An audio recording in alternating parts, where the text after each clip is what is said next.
This channel is part of the History Hit network. Stick around to find out more.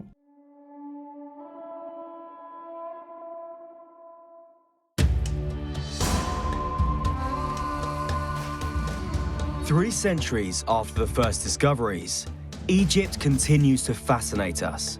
Every month that goes by reveals new treasures buried under the desert sand.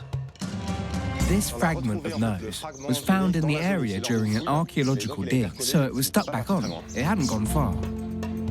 Temples, pyramids, necropolises, and ancient cities are just some of the wonders that bear witness to the splendor of past pharaohs and their heirs. The Greeks used to make cakes called pyramids. When they came to Egypt, they found the colossal stone structures in the shape of their cakes, so they gave them the same name. This ancient civilization, which was thought to have been lost, is constantly reinventing itself in the Egypt of the 21st century. We are going to travel through time and space to rediscover it.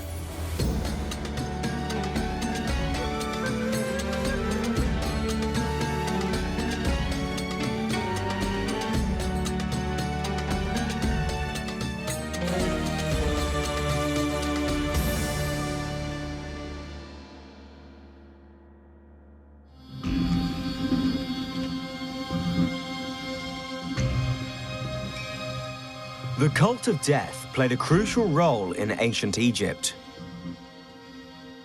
With its necropolises, pyramids, mummies and sarcophaguses, 3/4 of archaeological discoveries on Egyptian soil are directly linked to funeral rites. The ancient Egyptians loved life so much that they hoped to be able to enjoy it. Even after their death, they would mummify themselves to make their bodies last forever. Their burial places were built like dwellings, with the walls painted in colors associated with life. But that was not enough. The deceased also had to appear before Osiris, the god of the dead, who would judge their actions and decide whether or not to grant them eternal life. This age-old notion of judgment after death has not disappeared. In Egypt, both Christians and Muslims hope to be among the chosen few when the final judgment comes. Today, as in the past, death is not seen as an end for believers. History Hit is like Netflix, just for history fans, with exclusive history documentaries covering some of the most famous people and events in history just for you. Our extensive catalogue of documentaries covers everything from the rise of Hannibal Barca to the illustrious treasures of King Tut. So sign up today for broadcast quality documentaries uncovering the mysteries of the ancient world. And it's not just documentaries either. We have a network of incredible history podcasts bringing you new episodes every day. Sign up now for a free trial, and Odyssey fans get 50% off their first 3 months. Just be sure to use the code Odyssey at checkout.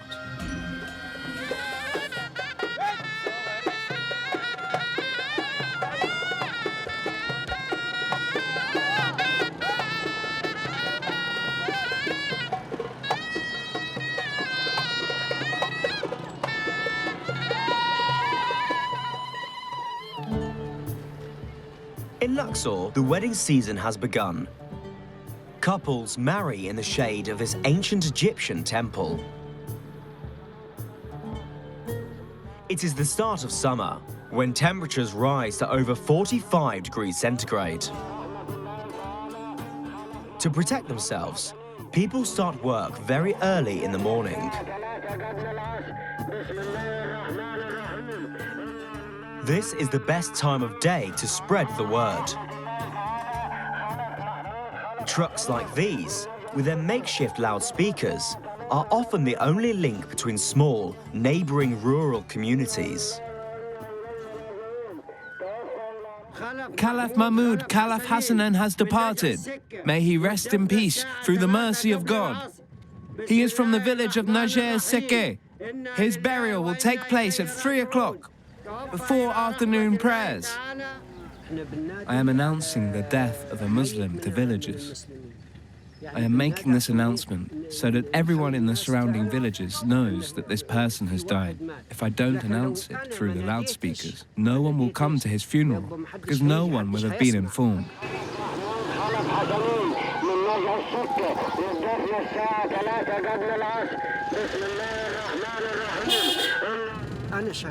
I have been doing this for 25 years, but it is not my real job.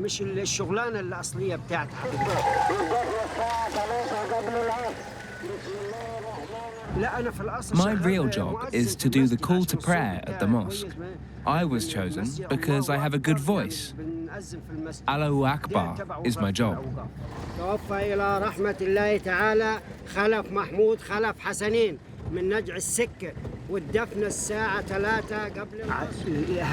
It is very important for people to join the funeral procession and pray for the dead. If they do, they will be rewarded by God. But it is important for the deceased too. As we say here, if 40 people pray for the deceased, they will definitely go to heaven.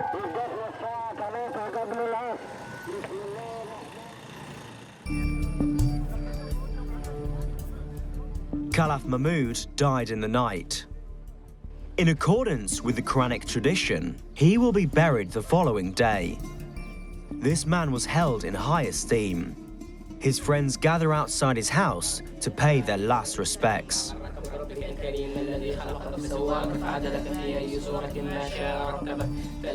Inside, his family is watching over his corpse. In keeping with tradition, it has been wrapped in a white shroud.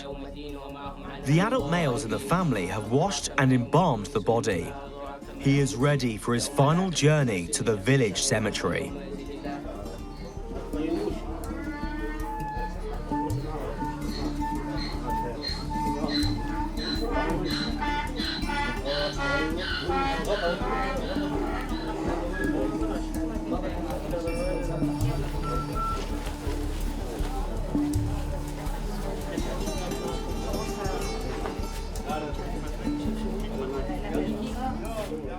If Caliph Mahmud had lived in the age of the pharaohs, he would have been mummified after his death. Mummification was a much more complicated process than embalming. The ancient Egyptians believed that there was life after death, in their own bodies.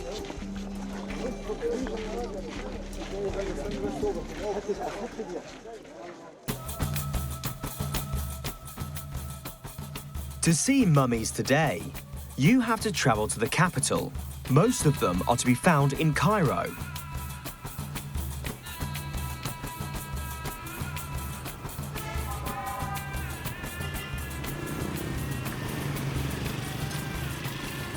Hidden away in the center of this sprawling city, this old museum is their home.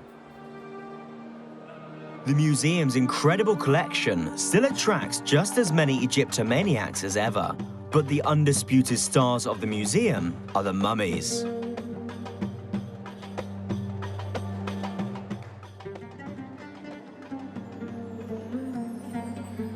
Some are over 3,000 years old and incredibly well preserved.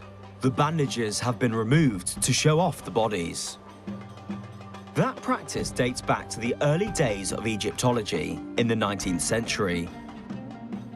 Nowadays, out of respect for their ancient religion, the mummies are left in their original state.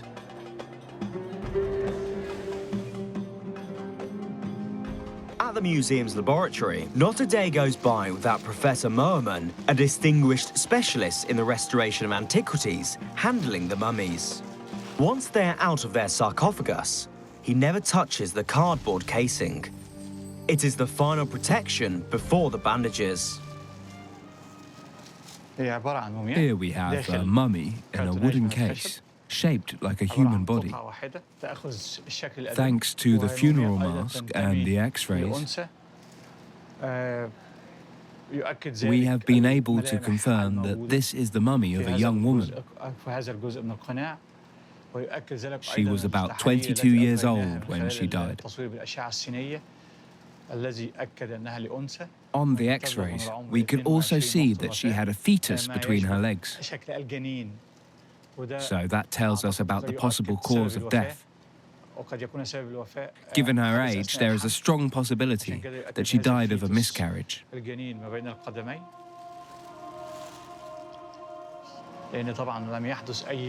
The mummy is in perfect condition, as are the drawings on the case. Some are very rare. Here, for example, we have the god Khnum standing in front of the young dead girl. It is magnificent and very rare. The origins of mummification are due to chance. 6,000 years ago, Egyptians used to bury their dead in ditches in the desert. They noticed that the sand acted as a very good preservative. Later, their belief in eternal life forced them to find more effective processes to preserve the corpse in the best state possible. For the rich, balms, spices, and bitumen were used. Once the entrails had been removed, corpses were soaked for 70 days in natron, which is a natural salt which absorbs humidity. All of these products cost an absolute fortune.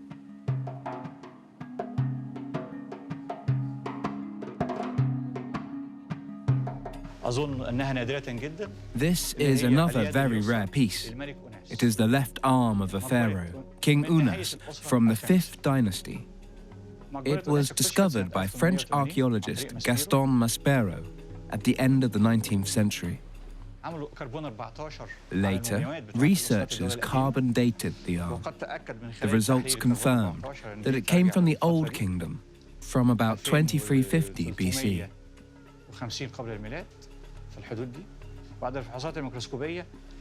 Examinations under the microscope revealed the presence of the resin and linen used during the mummification process. This is hard proof that mummification was already being practiced at that time. But the technique was not perfected until the days of the New Kingdom in the 18th and 19th dynasties.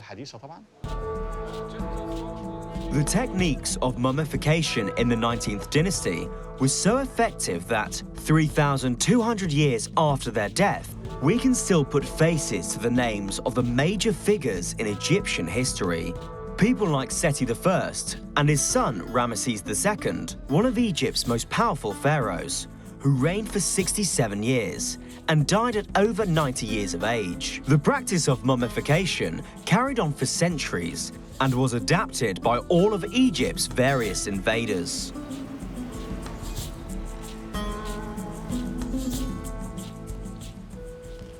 We are working here on a very special mummy, a mummy with a portrait from the Roman era. These are called Fayum mummies, and they existed between the 1st and 5th centuries AD. This one is very special. It is drawn on a red background. There are only 20 like it in the world.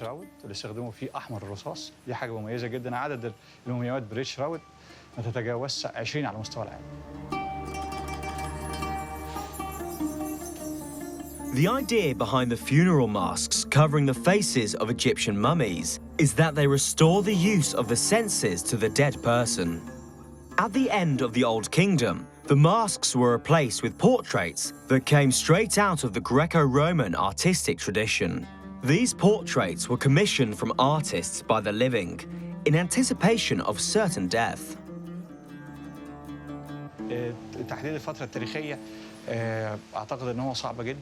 It is hard to know exactly when mummification stopped, but there were no mummies between the 5th and 6th century AD. That date corresponds to the rise of monotheistic religions, which forbade this practice.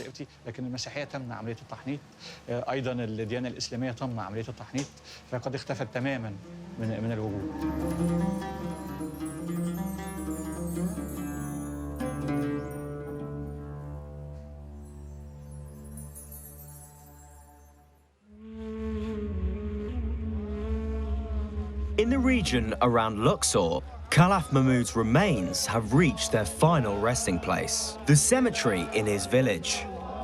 Only the men take part in the funeral procession. According to the Prophet Muhammad, the hyper-emotionalism of women and children would disturb the sobriety of the funeral. In the Muslim tradition, The burial must take place within 24 hours of death. This is a precaution which makes good sense at these latitudes. The corpse must be carried over a distance of 4 kilometers in temperatures of 45 degrees centigrade in the shade. There is only one God, Allah, and Muhammad is his prophet, chants the crowd, swelling as the procession reaches the corpse's final resting place.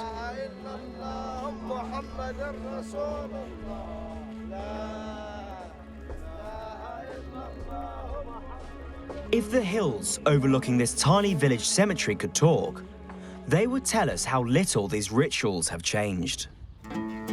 The Theban Hills have seen thousands of funeral processions pass by since the days of the ancient Egyptians. With over 600 tombs recorded, you need a bit of help to find your way around. Sam Michel is a tour guide.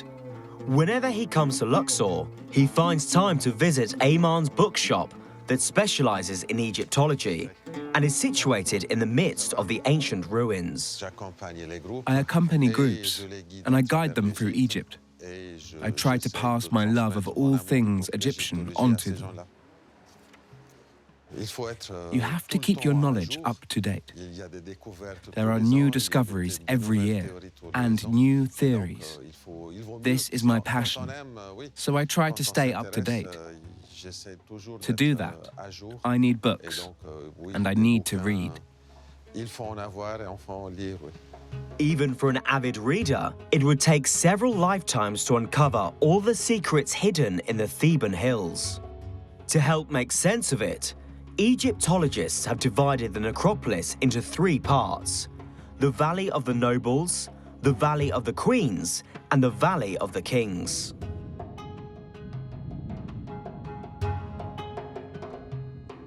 There are images of funeral processions on lots of graves, but Sama has decided to come to the Valley of the Nobles. With its monumental staircase, the tomb of Ramesses, a vizier under Amenhotep III and Akhenaton, is one of the largest in the area of the necropolis, reserved for nobles.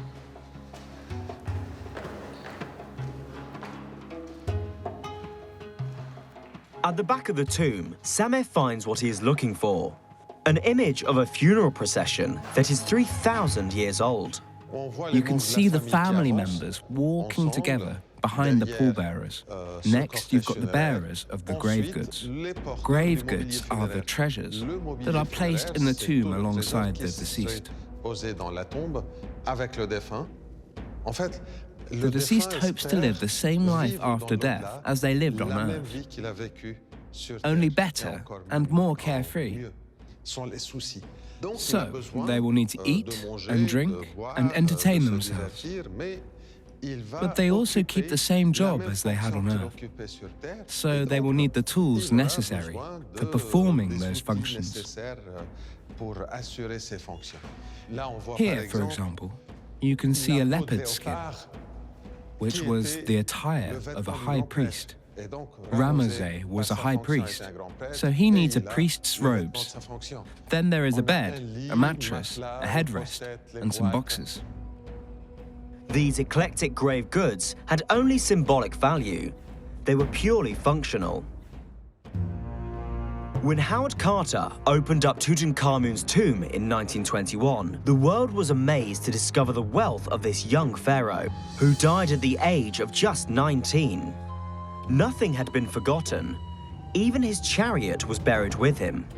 In total, Carter unearthed 5,000 objects from the tomb, estimated to be worth the equivalent of $1 billion. But in the great majority of cases, the grave goods have long disappeared from the tombs of the pharaohs, stolen by generations of grave robbers.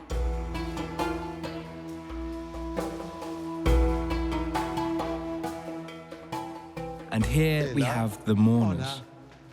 The mourners were very interesting. Here you see women showing their grief and their sorrow. You can see black tears on their cheeks. Their eyes were heavily made up with kohl, so when they cried, the kohl ran down their cheeks. The tradition for mourners hasn't completely disappeared from Egypt, but Islam forbids the expression of grief through loud wailing. Professional mourners resisted for a long time, but today it is only in remote villages that the tradition persists.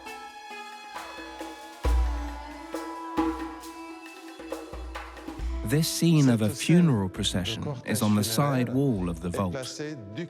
As you can see, it is dug out of the mountainside. This ramp leads down to the vault.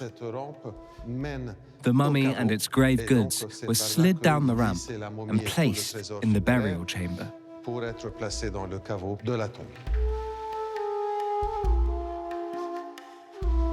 Today, as in ancient Egypt, after the funeral procession, the corpse is laid to rest. Caliph Mahmud's burial is over. It is time for the village imam to recite the prayer for the dead. The prayer reminds us that death is part of life and that the deceased will get his due reward on the day of the resurrection. The congregation stands to listen to this final oration. وما الحياة الدنيا إلا متاع الغرور صدق الله العظيم الفاتحة. Throughout the centuries, from the Egypt of the pharaohs to that of Alexander the Great, funeral rites have continued to evolve. Islam, too, has undergone a transformation over the course of history. One city in Egypt that single-handedly embodies this mixture of genres is Alexandria. The city that was founded by Alexander the Great has retained its cosmopolitan character. Here, you see signs in many different languages: French, Greek, Arabic, and Italian. The city is a thriving Mediterranean port, so its 5 million inhabitants have watched people come and go since the days of antiquity. This melting pot of a city has always had its fans. People like Doa, a tour guide who specializes in Egyptology. When I was young, I often used to come here with my family during the summer holidays. We would spend our summer holidays on the beaches of Alexandria. The beaches have gone. Sadly, they are rapidly disappearing. The sea level is rising and concrete boulders are strewn on the beaches in an attempt to hold back the sea. I love Alexandria and I keep bringing tourists here. Sometimes Alexandria is not on their itinerary, but I always try to add it. Alexandria is steeped in history. Besides the lighthouse, which has disappeared, but was once one of the 7 wonders of the ancient world, another archaeological treasure lies hidden in the heart of the city. Discovered in 1900 by accident, when the weight of a donkey caused the ground to cave in, the city's ancient catacombs revealed a whole other world, the world of the dead. It is accessed by a spiral staircase and is arranged over 3 levels. 35 meters underground, visitors find themselves stepping back in time to the Egypt of the 1st to the 4th century AD, with its cosmopolitan funeral customs. And here we are at the bottom of a well. It was down this shaft that the sarcophaguses containing corpses, or mummies, were lowered into the various levels of the catacombs.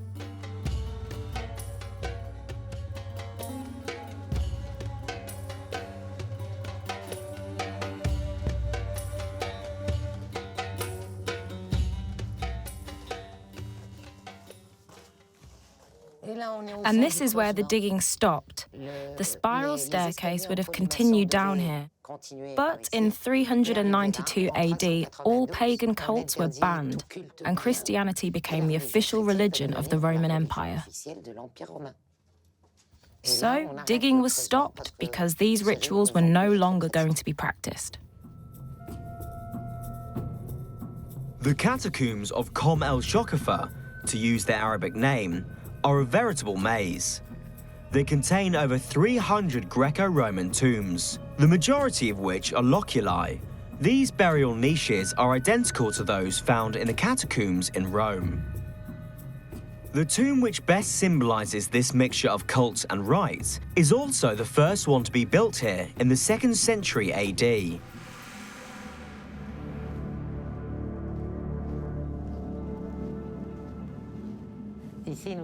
Here we are in the original tomb where the catacombs began.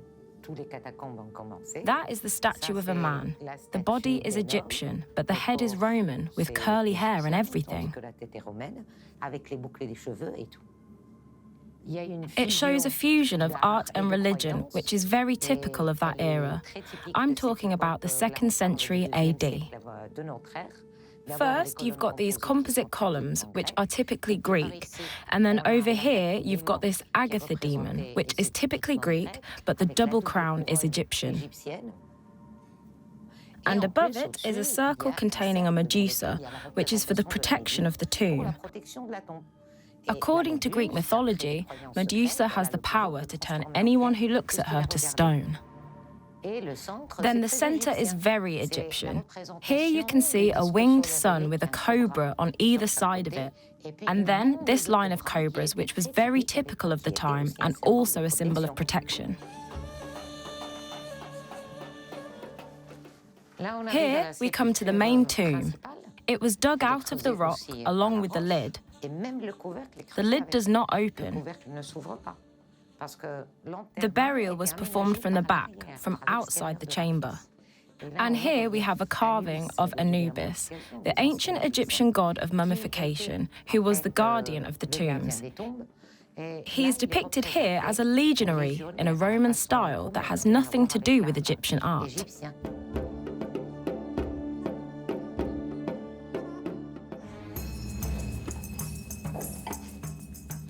Today, as in the past, once the funeral is over, the family sits down together to eat.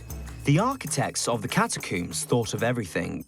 This large, typically Roman room with its U-shaped bench served as a dining room.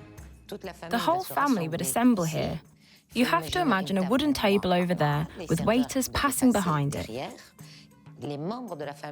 Family members would lie on their left-hand side to make room in their stomach so they could fill it to maximum capacity.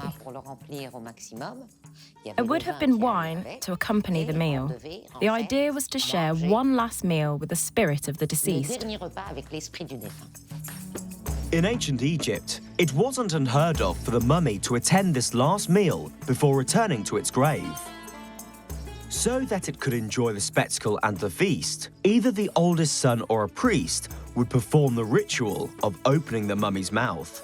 It was a magic ceremony that would allow the deceased to breathe, eat, hear and see in the world of the dead. You were supposed to break the plates you had eaten off when you left the tomb. That is an Egyptian tradition which was practiced in the age of the pharaohs. The tomb of Tutankhamun was discovered thanks to the unearthing of pieces of pottery marked with his name. These had been used during the last meal his family ate with him before shutting up his tomb and leaving.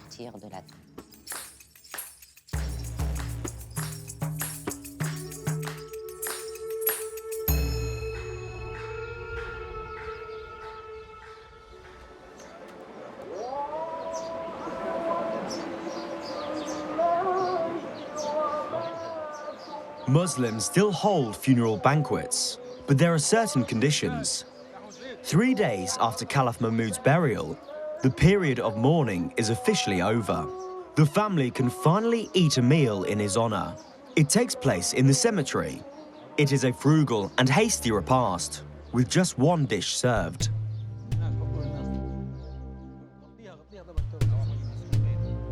Caliph Mahmud's body now lies in the ground.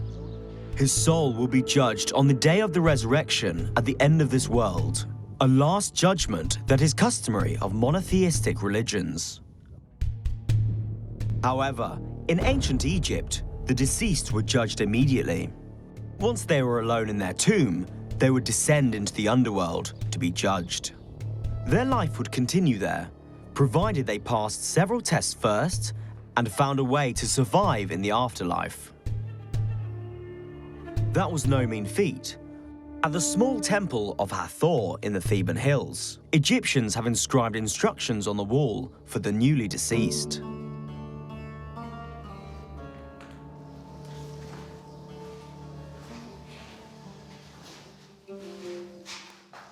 For the ancient Egyptians, death was just a way of passing from this world to the next. And for such a journey, people needed a guide to tell them about the different stages they would encounter. This is one of those stages. It's the weighing of the heart. It's in chapter 125 of the Book of the Dead. The heart is placed on one dish of the scales, and on the other dish, there is a quill pen. It is the quill pen of Ma'at, the goddess of justice, and the heart had to be as light as the feather. The scales had to balance. If the heart was as light as a feather, that meant the deceased had a clear conscience and could enter the field of reeds, which was the ancient Egyptians' equivalent of paradise. The weighing process is presided over by the god Osiris. If the heart is found to be heavier than the feather, then it will be eaten by a beast known as the devourer.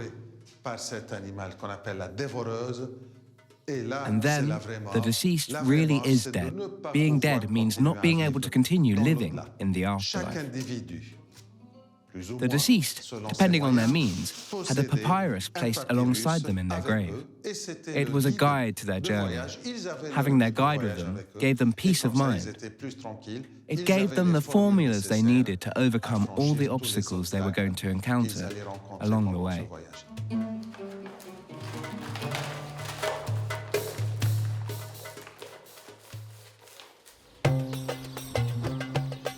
For the dead to take a survival guide with them into the underworld, they needed a medium for those written instructions that was easy to carry.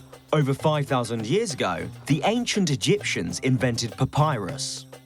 The papyrus plant was the emblem of Lower Egypt. Images of papyrus plants were often seen on the walls of temples and tombs. This aquatic plant grew wild in the Nile Delta. Today, it is still grown by some farmers, but harvesting it is not easy.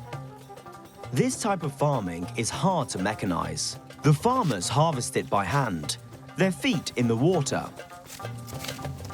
For Sabi and his son Mohammed, it's hard work. Mohammed, bring the cart. These scenes look so timeless.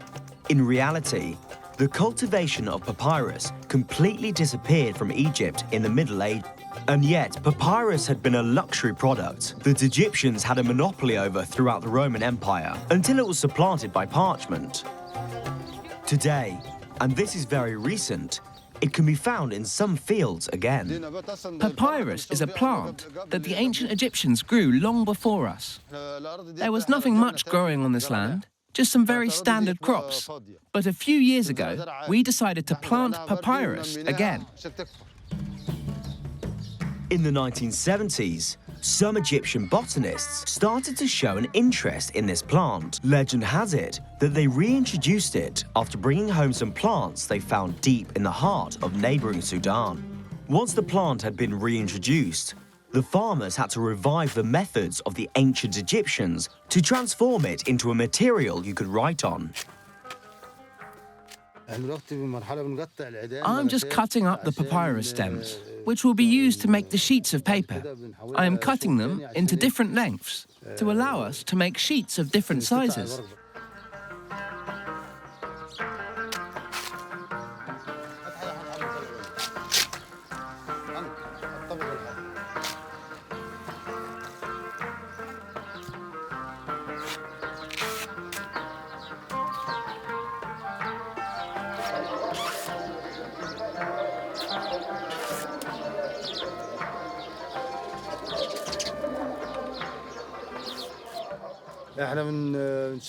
Now I'm slicing the stems with a fishing line.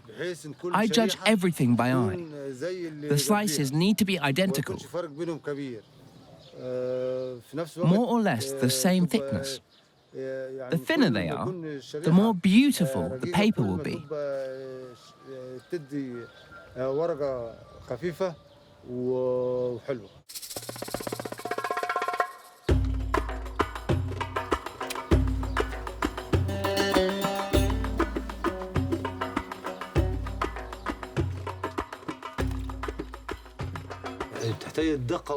Once they have been moistened, the strips of papyrus need to be aligned and carefully placed on top of one another, so that there are no holes in the sheet. It is a job that demands a lot of dexterity.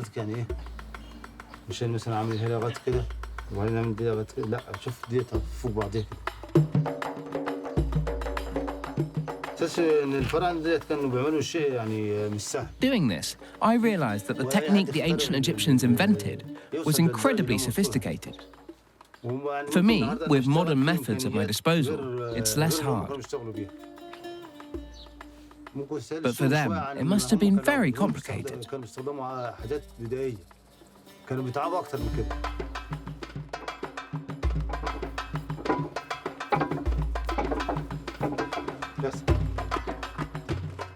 No one knows the exact process the ancient Egyptians used to make papyrus. Did they use a press like Subsribe? It's hard for archaeologists to answer that question, but Subsribe's papyrus looks identical to the papyrus that the ancient Egyptians placed in their sarcophaguses. Look how solid this leaf of papyrus is. You can fold it and unfold it again, no problem. It won't break. It is more solid than a sheet of normal paper. And what's more, it is light and transparent. I sell these sheets to printers or to artists who decorate them and sell them to tourists.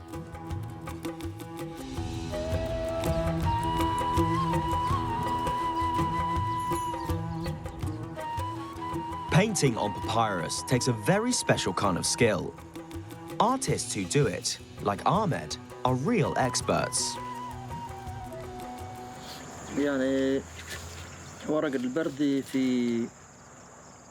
Drawing on papyrus is harder than drawing on traditional paper,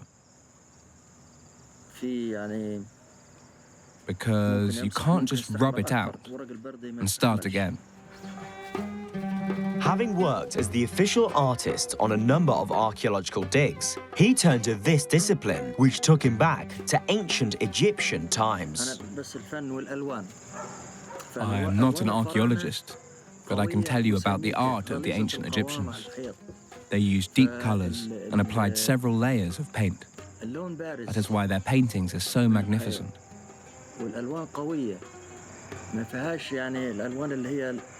They used natural pigments, not chemicals like we use today. They loved bright colors and fixed them properly to the wall. The drawing was very precise. I am interested in all of that, their line drawings, the fixing process and the pigments. And I try to imitate their art as far as it is possible to do so. Color was very important for the ancient Egyptians. Their temples were completely covered with paintings, giving them a garish aspect that they no longer have today. The reason for this was that the pharaoh's subjects were illiterate. They had to be able to recognize the gods at first sight from their colors and costumes. Osiris was painted green, the color of spring, to show that he had overcome death.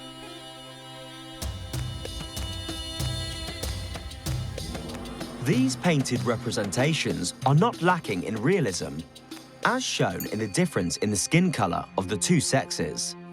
The men are brown because they lived outdoors, and the women are yellow because they stayed shut up indoors. The animals, too, are represented in a way that is very true to reality. They will be used by the deceased in the afterlife. Who would want to eat a pale imitation of a Nile perch?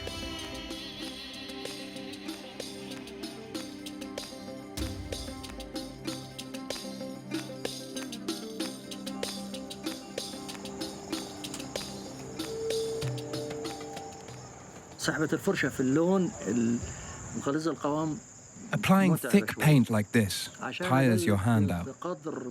It's not easy imitating the ancient Egyptians, but it's fascinating work. And I derive a lot of pleasure from it.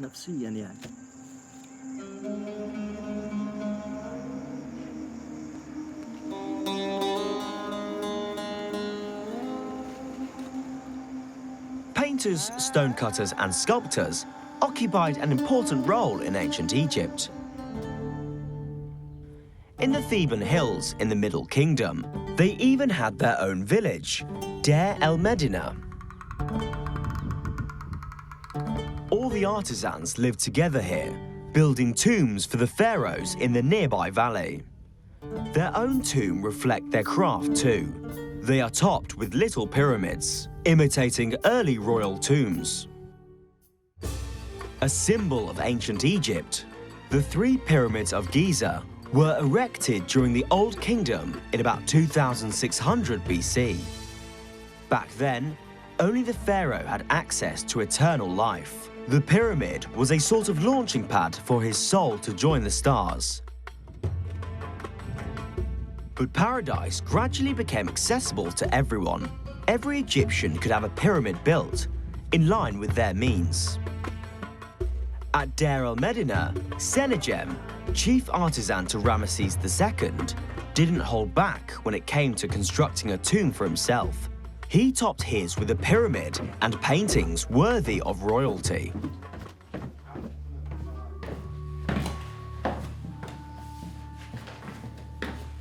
Sama's favourite thing here is the painting of paradise done by Sennacherib and his contemporaries.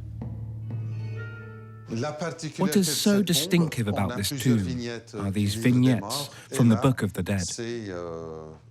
This one is of what we call the Fields of Aru, which is what ancient Egyptians hoped to find in the afterlife. Namely very fertile fields, where the wheat grows to heights of 3.5 meters and the flax is 2 meters tall. It's a place of abundance. We see them here, working in the fields. That will be one of their jobs in the afterlife. On Earth, they had to dig canals and build dikes and so on. And in the afterlife, it's exactly the same. And so they invented a system to spare themselves this drudgery. These funerary statues were known as ushabati. They had a magic spell cast on them to make them act on behalf of the deceased and go to work in their place.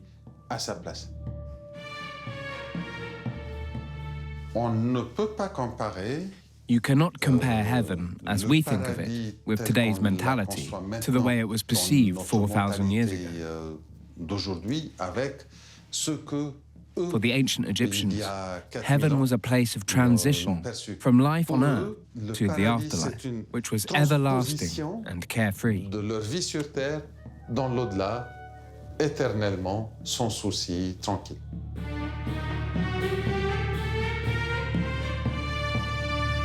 The Egyptians believed in heaven, but they also believed that the dead came back to visit the living. The bar embodies the soul of the deceased. It is represented by a bird with a human head.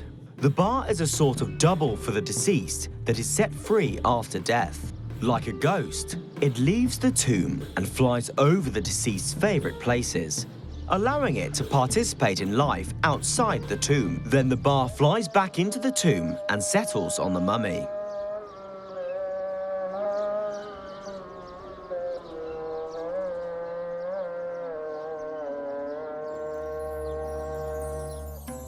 In modern-day Egypt, it is more the living who visit the dead than vice versa. Egyptians often pay their respects to their dearly departed.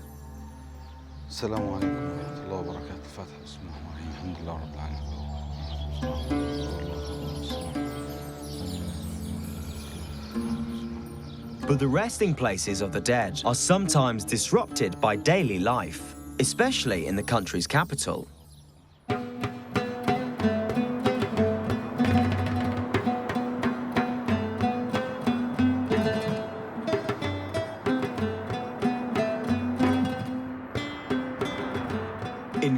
Cairo, the population density is 10 times higher than in London.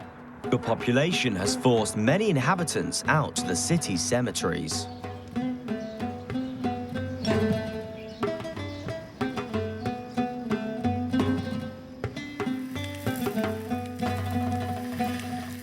The people of Cairo are used to this strange cohabitation. It is not unusual for them to use a grave as a tea tray or a washing line.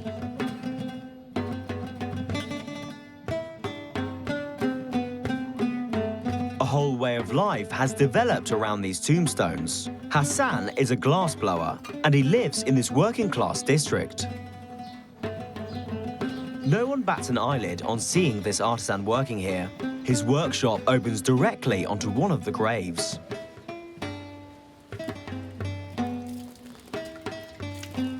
Hassan's family has lived in this cemetery for several generations. He is familiar with the habits of all his neighbors, both the living and the dead.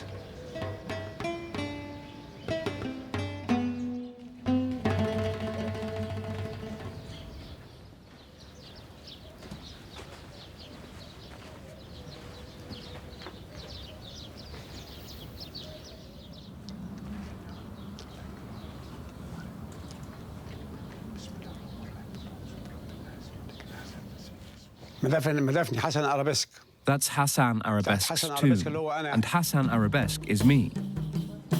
Hassan has built his own tomb on the family plot near to his parents' grave. It is not unusual for Egyptians to build their tombs while they are still alive, just like in the days of the pharaohs. Personally, I have no problem with death. If I look back, I have lived a good and full life. I have restored my ancestors' tomb, and my children will be proud of what I have achieved. What's more, it's handy. My tomb is a mere stone's throw from my house, but I have to admit, it's nicer here than where I live now. Obviously, not everyone wants to live in a cemetery. But if you fall on hard times and you need somewhere for your family to live, especially your children, at least you can always move here. You get used to living among the dead.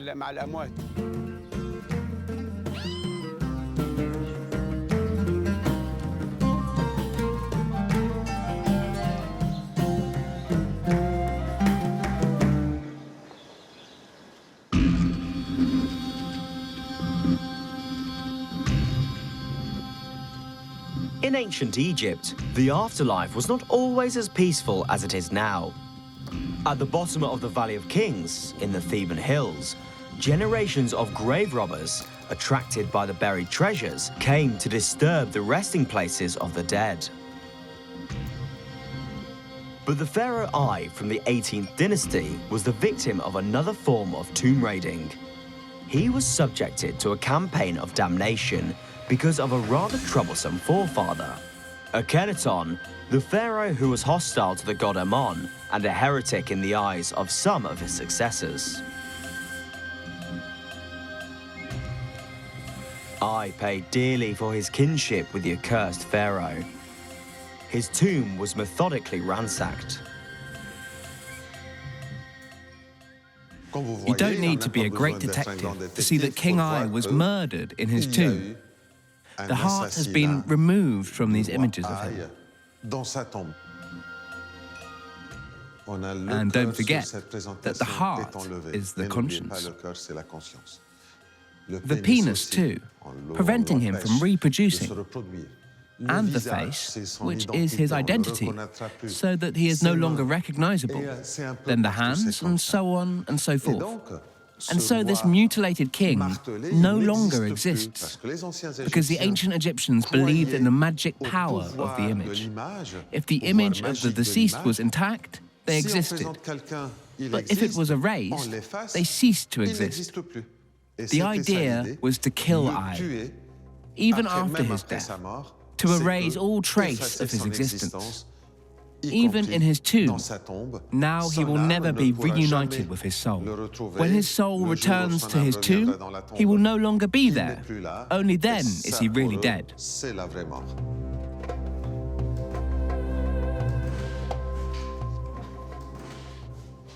As you can see, they have hammered out the name of the king, which was written on this cartouche. The ancient Egyptians believed in the magic power of the word, as well as of the image. Erasing his name meant that he no longer existed, so he was killed one more time.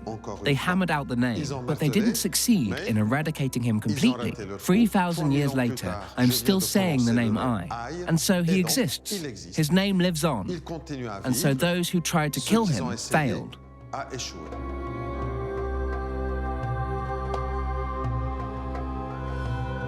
Sameh can name this pharaoh who died 3,000 years ago thanks to the work of archaeologists.